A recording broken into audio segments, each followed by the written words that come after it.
Hello Virginie. So what are you going to show us today?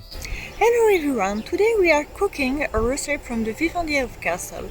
In the photo 155 recto, there is a recipe called stuffed egg. The Vivendier is actually a part of a bigger codex. I'm really happy to present you in more detail in the end of the video.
Mélanger tous les deux dans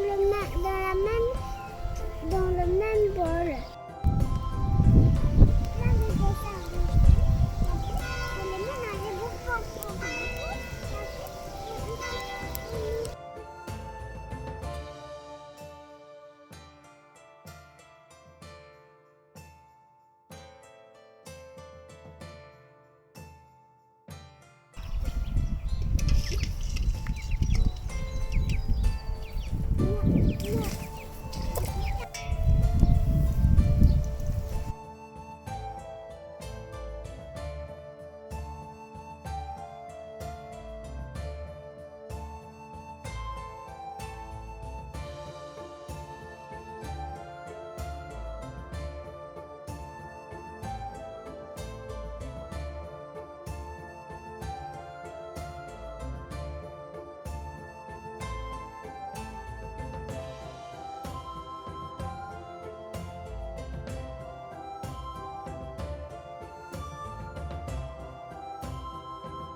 Mais non.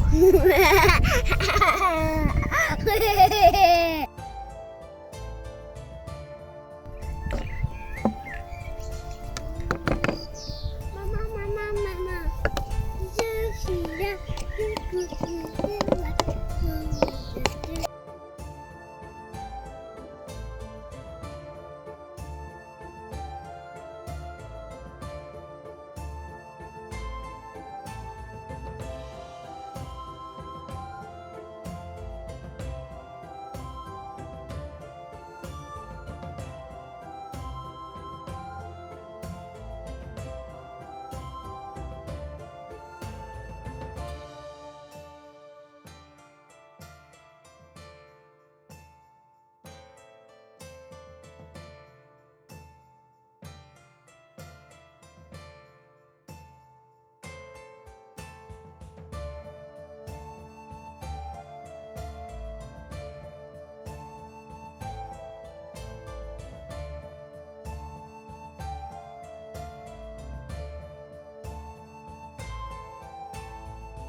Okay, Virginie. So, if I well understood, today we are going to talk mostly about the Vivendier of Kassel.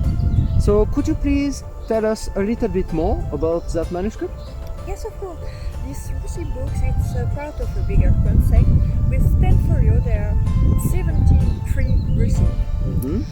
73 in only 10 folio. That's yes. impressive. Yes, of course. And this book comes from the area of the Low Country in the Burgundian time. Mm-hmm. So Burgundian Low Country. Yes.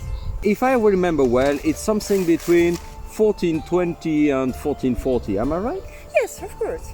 And yeah, could you tell maybe a little more about the influence of the said book? Yes, there are a lot of influence in this book.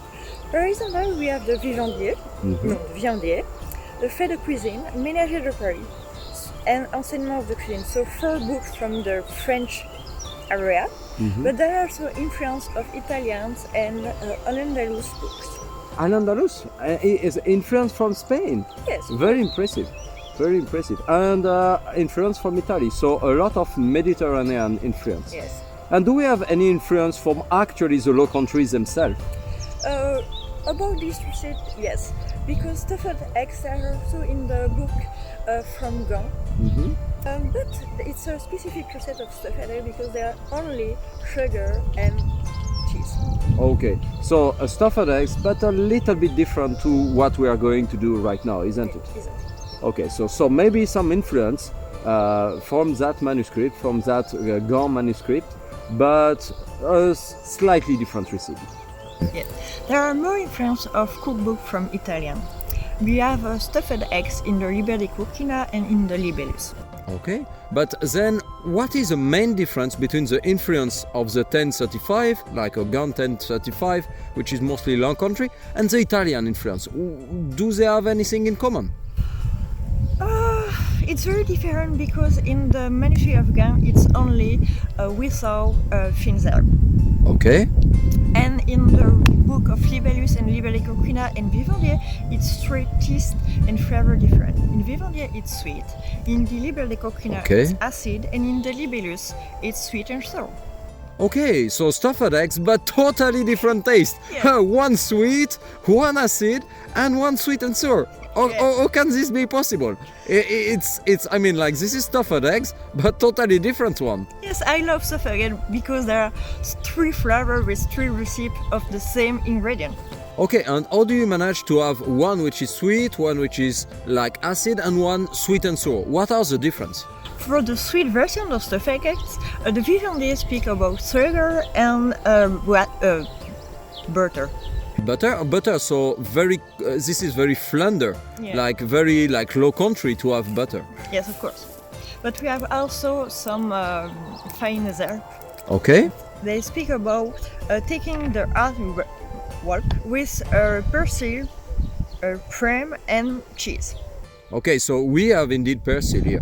Is there other fines herbs? No, not in the Vivendier. Okay. But in the Liber de Coquina there are marjoram, saffron, clove, parmesan. Okay. And after it's drinking, it's in verjuice. In verjuice. Okay, so this is giving the acidity. Yes. So it's not at all the kind of sweet like our manuscript. It's much more acid. So I get it. And for the Libellus, is sweet and sour. We have the hard yolk. Hard yolk, yes. Yolk. Well, the hard yolk is with sauce, mint, pepper, saffron, and after it's fried in butter. Okay. So we have also the butter. Oh, that's surprising. It's dressing in honey and vinegar. Okay, honey and vinegar.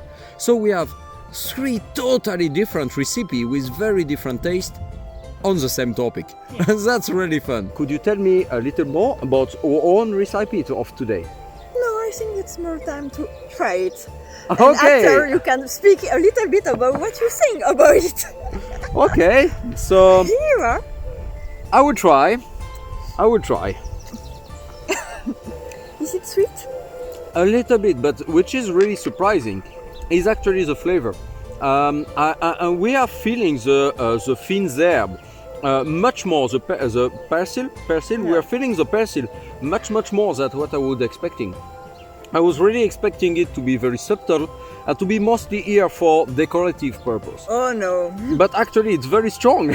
I mean, like, this is one of the important flavor of the dish. And the second one is cannelle. Yeah, cinnamon. Yes, of course. Cinnamon, for sure, yeah. And after the cheese. Yeah, cheese is far less dominant than what we could have expected at first glance. It's sweet, but it's not as disturbing as I would have expected. Honestly, it's very nice, very surprising. I was expecting something very different, actually. And I was a bit worried when we were doing that. I have to say honestly, I was a bit worried. But the final result is very tasty. And I think this is definitively a dish that I can enjoy even on a normal day, not necessarily on event or on camp, but just on a normal day, I can totally enjoy that. Yes, it's perfect for picnic time, for example, because how can I say that? In fact, it's not hot, but it's good. Yeah, probably we should have eaten that something like half an hour ago. It would have been less cold than what it is right now. But honestly, once again, I would have expected that to be a nuisance to have it like half hot, half cold. But this is quite okay. And definitively I can imagine that if you have the kitchen which are very far away from the banquet and you are not on the high table, you are on some lower status table far at the end, I can expect that actually your dish come and they are not as hot as if they were just out of the oven. So I can totally imagine that, and I think this is historically accurate somehow. So thank you very much for this very pleasant moment. And I hope to discover a new recipe in your enjoyable company very, very soon. Maybe today. Maybe today, depending on the sun, if the sun is kind enough.